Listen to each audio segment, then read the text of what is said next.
Ice Out, a reawakening. Pre-spawn anticipation, a prelude to the instinctive fulfillment of spawning. Springtime is crunch time, with bass location and feeding attitude varying greatly despite its relatively short duration.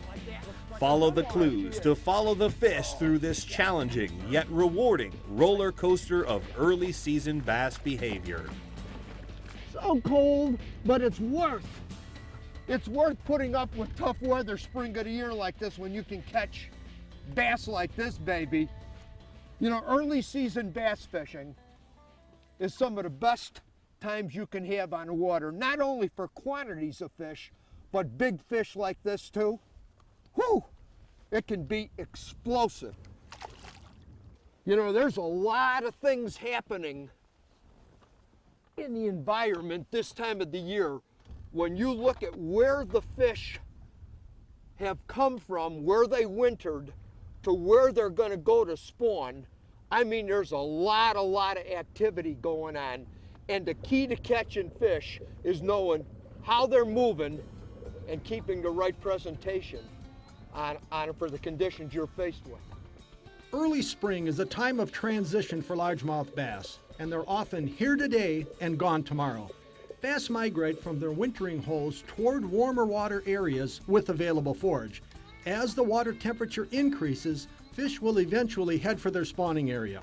These movements vary in timing and distance depending upon the geographical location and size of the lake. Therefore, it's important to check out all the potential pre-spawn bass locations using different presentations. Even in this 50-degree water, these fish can be pretty active.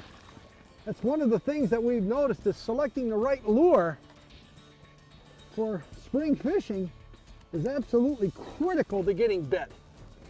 And Al and I were talking on the drive up here that when you're thinking about your presentations, you've got your speed, the size of the lure, and the color. And we both agreed that speed in the spring of the year for any presentation is critical to getting bit. During early pre-spawn, water temperatures range from the low 40s into the low 50s, and bass are often in a neutral to negative mood.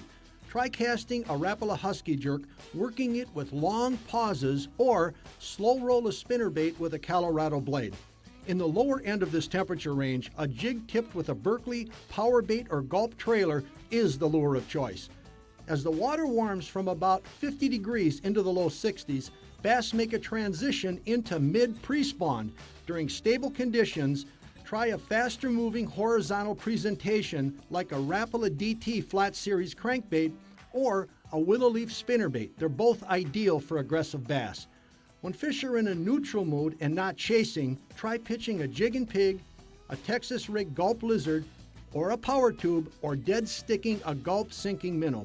Once the water temperature reaches the upper 50s, a topwater bait like a Rapala skitter pop can be deadly.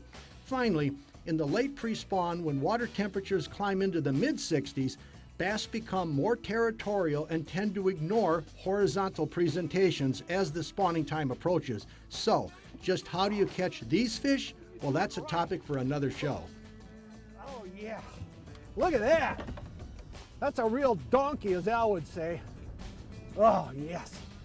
You know, how important is water temperature in spring fishing for largemouth bass?